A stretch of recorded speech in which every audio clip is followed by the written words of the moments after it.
Okay, welcome to this episode of Chain of Sounds. I am Nisse Palm and I have the great pleasure to be with Dan Stiffe, and not as you Americans says Dan Stife, but Dan Stiffe. Would you mind presenting yourself? No, it's fine. I've been called a lot of things. Dan Stife and a lot of other things too, so I'm used to it. And then Dan Stiff is fine. So I'm Swedish, bass player, but I lived in Norway and America most of my musical life.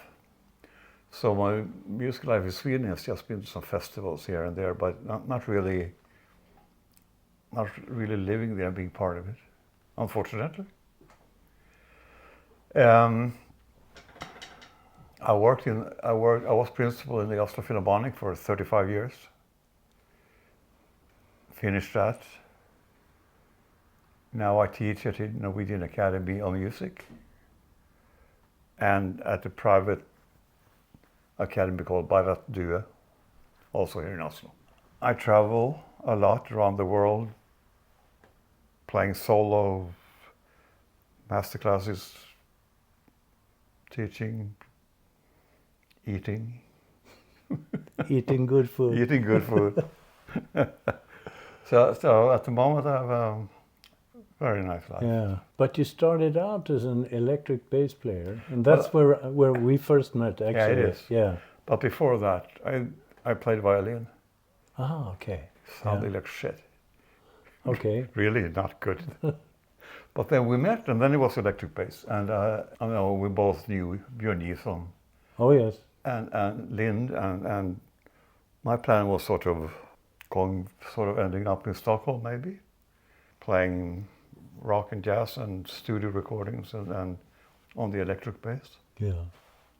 And I had a fantastic Fender Jazz bass from 1960, original everything. Yeah. But one day I needed money, and yes, I know, sorry. Stupid enough, I sold it. Been there, done that. Yeah. So I sold it for very little money. I was a student, and I seen afterwards what they go for now. It's Yeah. amazing. And that was in Karlstad, where in Sweden, where you started. I studied in Karlstad, Sundsvall, Gymnasiet, Yeah.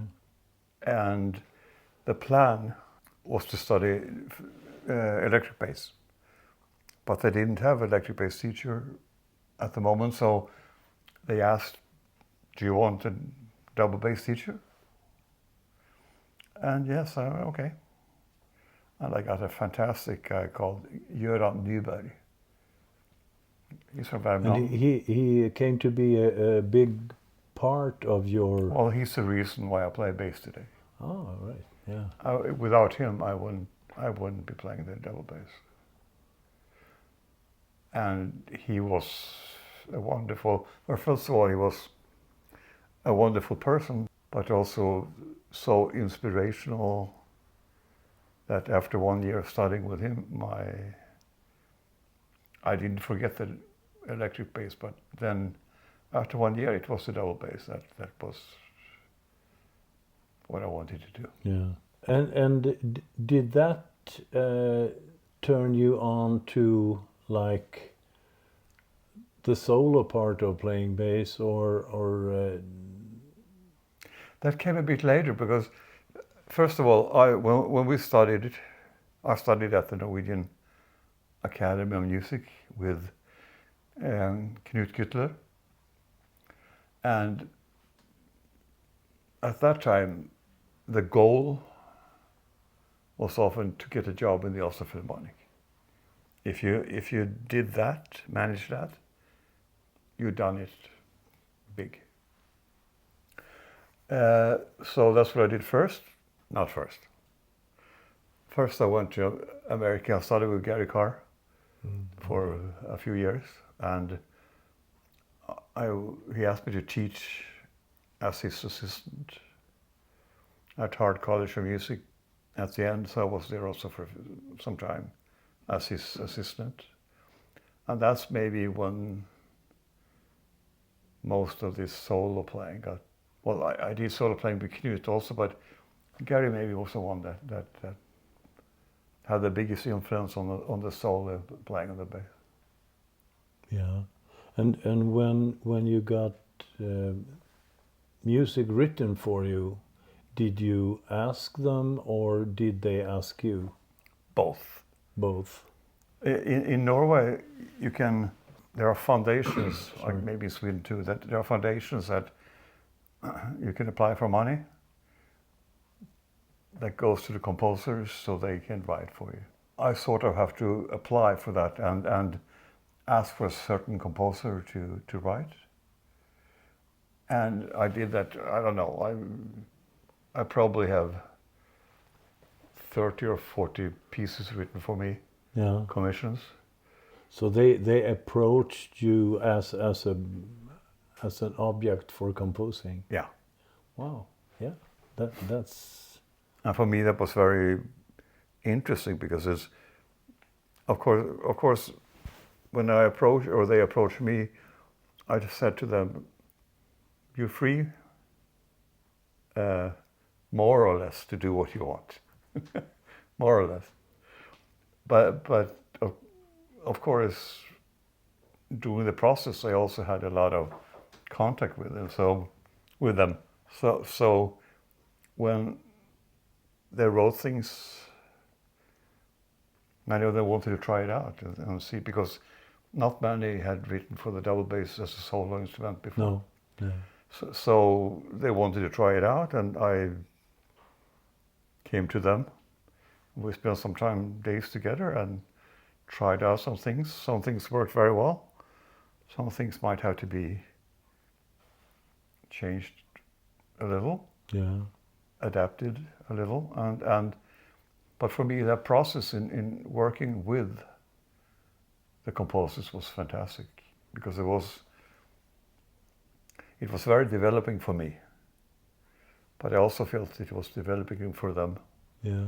In finding out about the instrument and finding out what worked and didn't work for the instrument. So most of those composers and we had a very good relationship in participation and in the process of writing. When you play on different instruments and you get different results, right? Yeah. I know you can't really answer this question, but it's an interesting question, because how much is you and how much is the instrument? Well, where I am today is probably a collaboration and working together, but like the bass I play on today is so fantastic that I've been taught a lot by that bass. I had to play that bass in a special way, and I couldn't do everything I wanted. So I have to find out how that responded and what would work. And that bass is so wonderful that I think it developed me in a lot of ways. Yeah. We will put some links on connected to this interview with your solo recordings, so the viewers can go in and listen. Ja, jag ser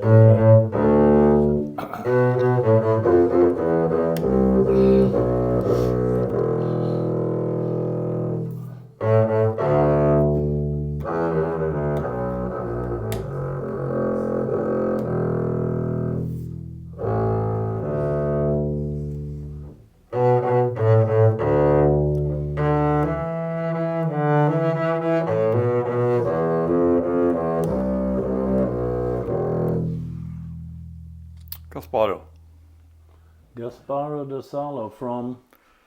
Well, They cut the tree in 1536, and they say they built the base 1580 to 85. They're not quite sure the year of the building, but Okay. Yeah. but they know about 1536 because they did this dendrochronology or whatever it's called. Yes. Yeah. A foundation is owning this. I have a contract from this to this, from this to this, and it's going to be very strange the day I have to give it back. Of course. Because Yeah. then I have to give it back and someone else will get it, which it's the way it should be. I mean, that's the way Yeah. it should work. But of course it will be very strange. I have lived this now with this one now for between 15 and 20 years, I'm not sure. And the day it's gone, it's, Yeah. I don't know. It's called Dextra Musica Sparebankstiftelsen. It's a mixture of banks getting together, making a foundation that they decided to buy Italian instruments, not just basses, but everything, bring it into Norway, and lending it to people to play and to use. Yeah. And what's so wonderful is that when some of these old instruments get bought, they don't get played. They're put Just in a for vault show. or Yeah. they're, Just for show. yeah. Yeah. But here they bring them in and they're used the whole time. Yeah. The whole time. Yeah. So there was just someone knocking on the on your door all of a sudden and said, "Hey, do you want a Gasparo da Salo bass?" I have to say, it's a good friend of mine.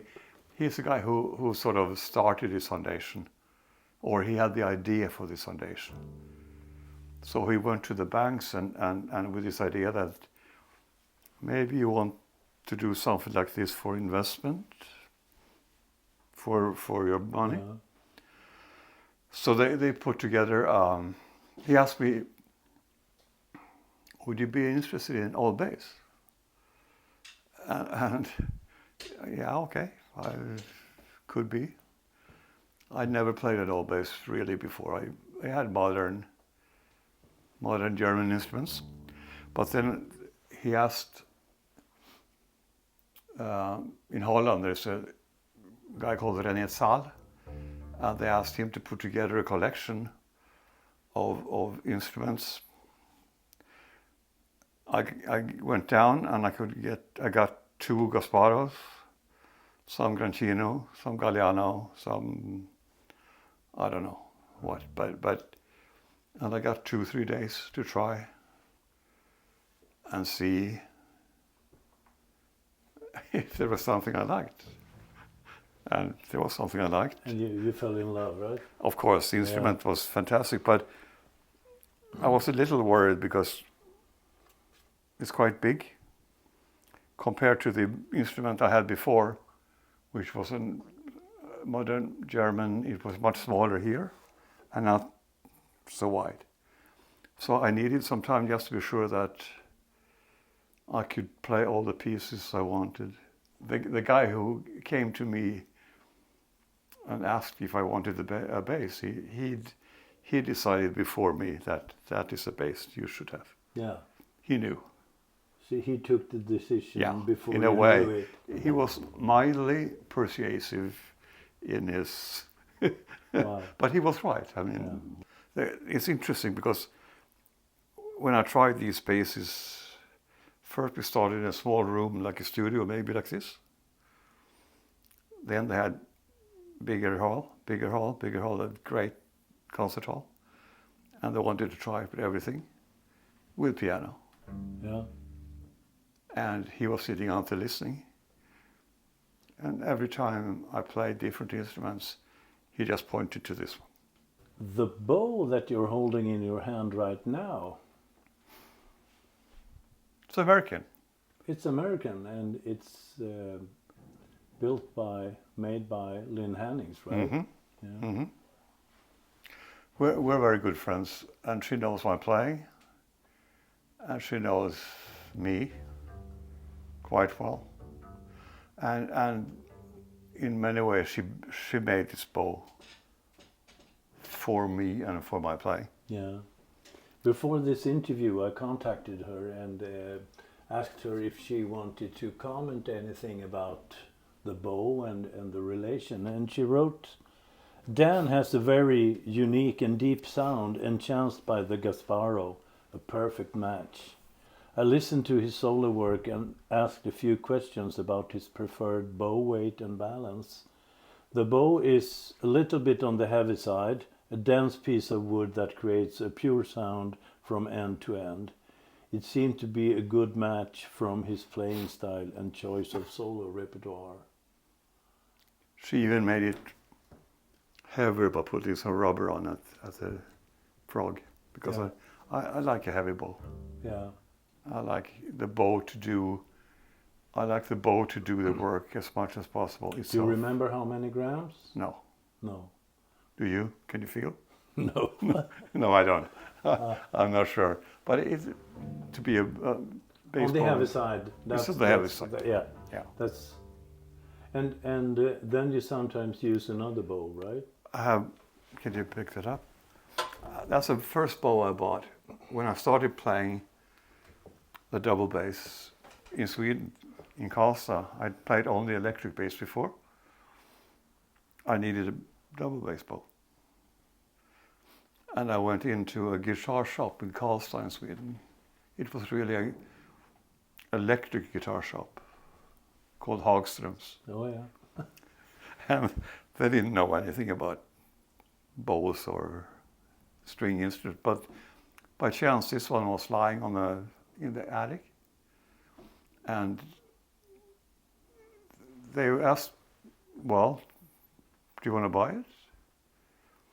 So I said, okay, how much do you want? And they told me if I could pay 150 crowns, which is 15 euros, I could have the bow, because they just wanted to get rid of it. They didn't know what it was. No, they didn't know probably. how to use, what to do with it. Mm. So this is the first bow I bought, and these are the two bows I use, Lynn Hannings and Fretscher. And they're very different. Some fit for one thing, some fit for another thing. But as a combination, they're very good together. I don't know if you can hear really difference in.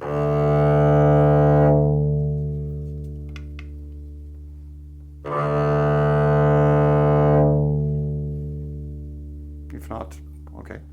I can really. Yeah. I can really hear it. Yeah.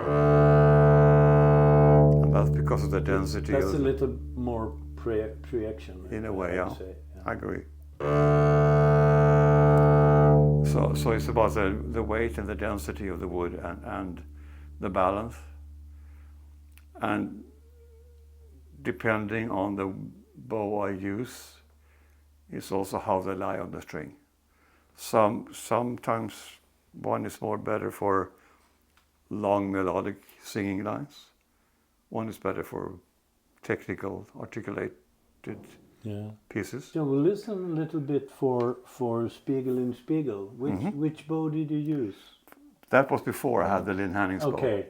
So it's another one.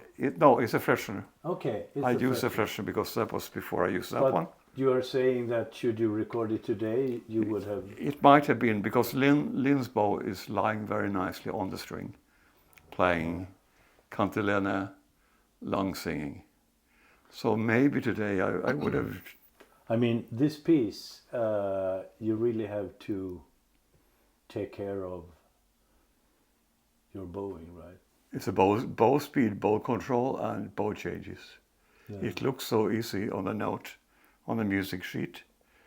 It looks so easy. Yeah. It's not quite that easy.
So that recording is from San Francisco Bass Convention, Yeah. which was wonderful. But that's when this bass got broken on the way back on the flight. Which happens. Shit happens. But, yeah. But we were looking at that earlier, and it's absolutely meticulously repaired. You can't see it. Yeah. It's impossible to It's find. a Martin guy in England who's done an incredible job. Martin Lawrence done an incredible job on it. It was that big hole, and you really can't see anything. No. And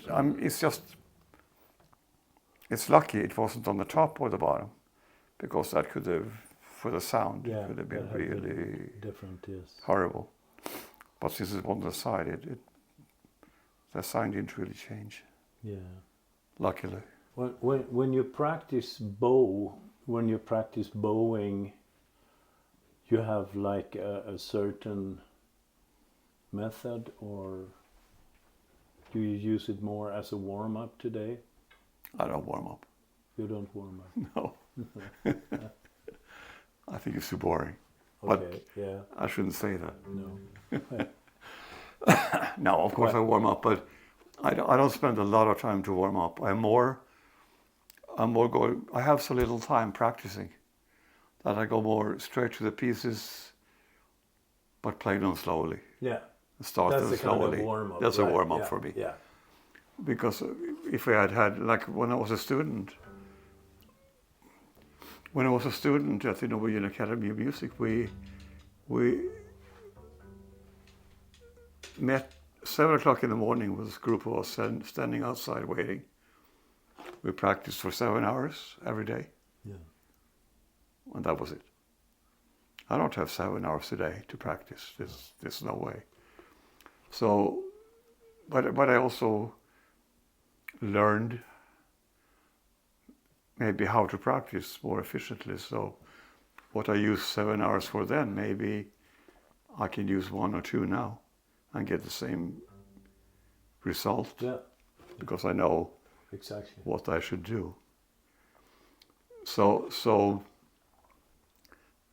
there's not much time for long notes, but the violinist, Mr. Perlman, said that anytime you practice slowly. Otherwise it's a waste. And in many ways, I think he's right. So anything I practice, at least start slowly. Then of course you have to get it up into tempo as well. That will help you warming up. Yeah. So, yeah, I understand. So it is saying I don't warm up, that's a bragging. So that's, I warm up. Yeah. The great Bottesini played that bass. He never owned it. It was never his, but he played it and he wrote letters about it, saying that was the instrument with the best, most wonderful sound he had ever heard. This Gasparo has a space in the sound that very few bass instruments has. If you look at the music on the paper, it looks so easy, but it's not. No. And you can make it sound okay on any instruments, okay. But if you find an instrument like the Gasparo that can fill the room and can fill the time and can feel the sound, you will play it in a different way. Yeah. Hopefully. I mean, you are an explorer. You want to find out all the parts of the tone spectrum and all the parts of creating. Well, I'm curious about the bass playing. Yes, you're an explorer. Okay. Yeah.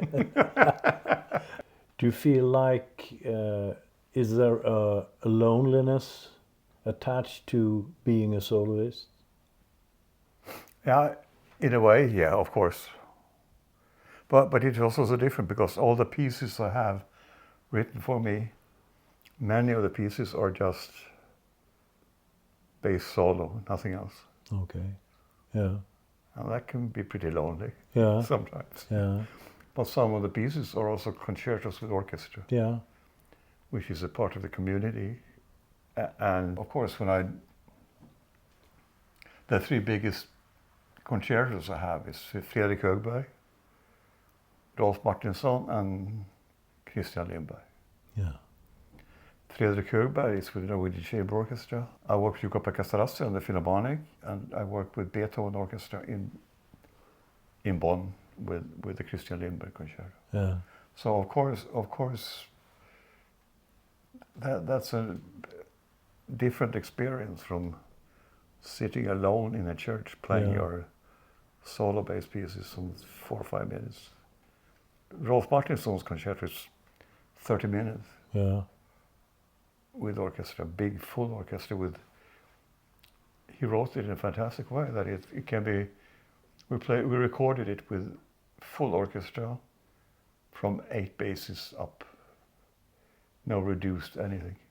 All right. But just his way of writing created space for the solo part in the middle of all this. So of course you work together with everyone else in the orchestra and the composer and the conductor in a way that is different from working alone. Yeah.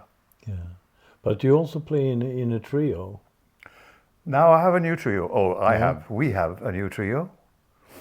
It's me, a wonderful Swedish singer, Elisabeth Holmertz, living in Oslo, and a Norwegian percussionist, Terje Viken.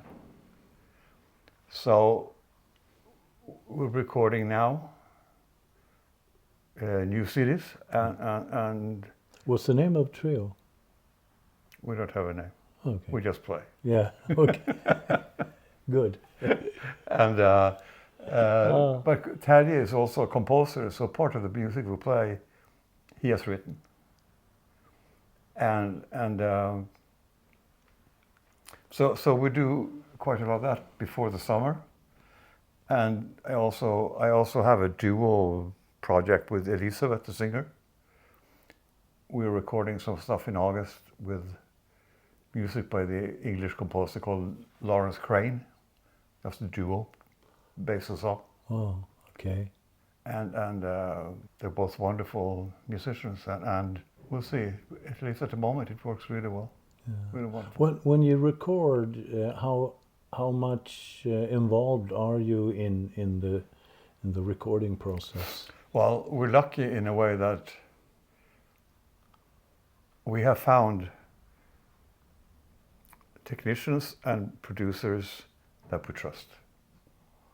So if they say no, we You think, just back off. yeah, we'll Okay. back off. Okay. Yeah. Or if okay. they say that was really good, Yeah. great. So because if you're going to sit and record a trio, you cannot really go out and listen to everything because it's going to take too much time and Yeah. it's going to be too consuming. So we're lucky to have Geir Inge Losberg, the producer, who we really trust, and he has his own recording company that's going to give out this material Great. for us. Yeah. I'm sometimes think when I record, there is a big difference from the sound that we have in our ear, knowing that the sound other people will hear is different. Yeah. That's a frustrating instrument to record, right? Mm-hmm. How do you? I discussed this a lot when I started with Gary Carr. He was together with Harman Lewis organists, and the organists have to have a ability. They sit here and play the organ, but the sound is Somewhere else. somewhere else. Yeah. And Gary and Harman discussed with me that I really had to try to learn how to listen to not what I sounded like here, but what it sounded like Yeah. in the room or the microphones. And because I mean, hopefully when you play concerts or record, you're not doing that for yourself. You were doing that for people, hopefully, or they're listening to you. Yeah. So you have to learn in a way, try to learn a way to listen to how it really sounds in the hall for those listening, and you have to play after that. Learning by doing, right? Yeah. Exactly. Yeah. Exactly. So, do you ever like move around in the room to find a different spot? Yeah. Or Yeah. even for like recordings or even for live concerts? Both. Yeah. You have to find the right spot for the hall, for the room, whether it's recording or whether it's performance recital. Yeah. Yeah. Have you ever like used wood boxes and small wood stages? No, I don't. We do quite a lot in the orchestra. Yeah. Yeah. But not really. For solo purposes. No, it happens a few times, but hopefully the hall or the stage is vibrant enough to. Yeah, I'm thinking like old stone churches or chapels, you know, that are not only stone cold, they are also like stiff in terms of you don't get any acoustics back, you know, so you still decide to play like many of the with other your CDs amp. are recorded in churches. Yeah. Either in wood churches with a live material, wooden material, or also stone churches here in Oslo that have this kind of acoustics.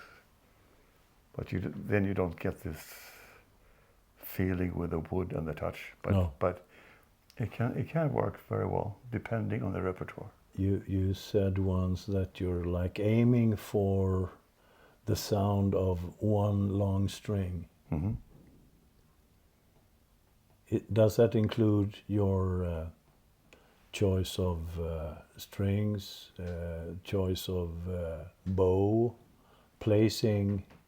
I mean, when I have the bass now, I want those 4 strings to be able to sound like one long string if I want it. Sometimes, of course, I want them to sound like 4 different strings with complete difference, of course. Yeah. But the ability to have that possibility to make it sound like one long string is fantastic. When we bought this bass, when they bought this bass, we tried many different sets of strings, and we found out which string suited best for that instrument. Yeah.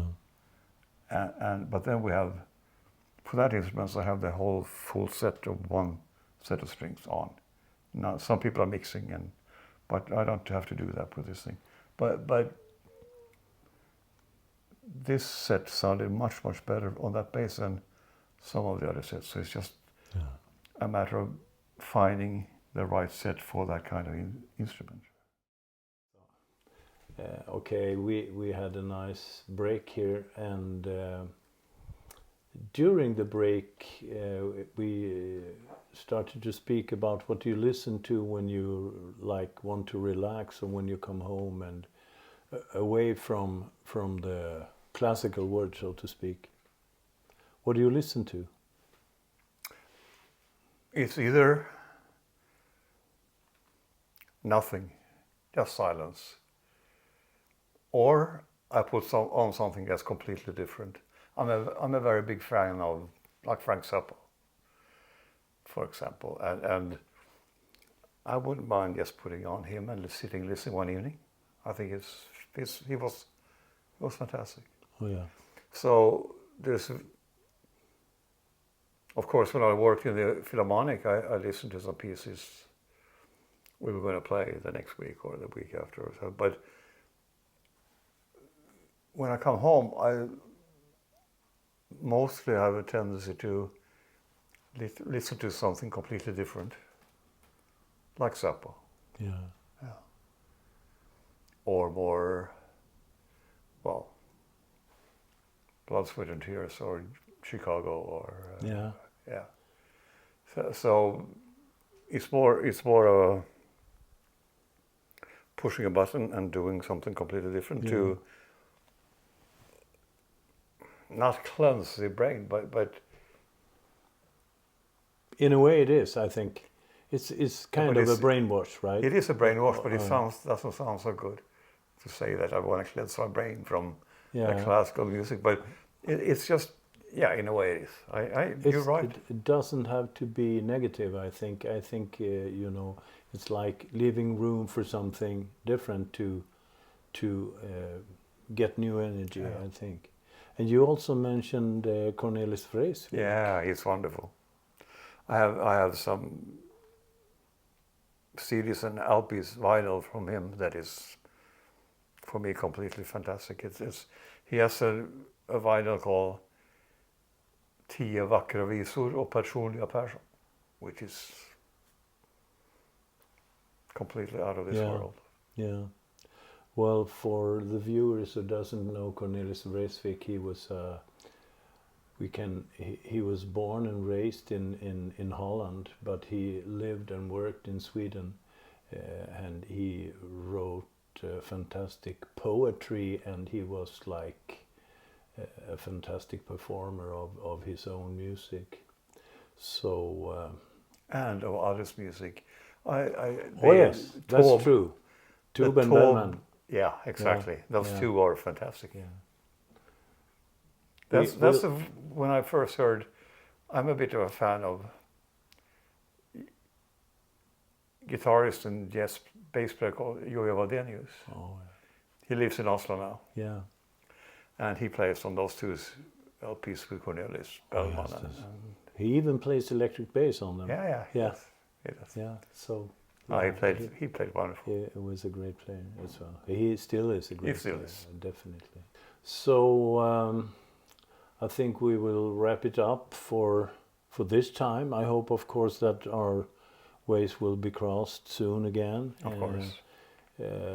Dan Styffe, great, fantastic bass player and a good friend, sweet person with a great heart, and definitely a great love for taking the bass music further. So thank you for letting me come here and visit you, and It's been my pleasure. somewhere in Norway. See you later.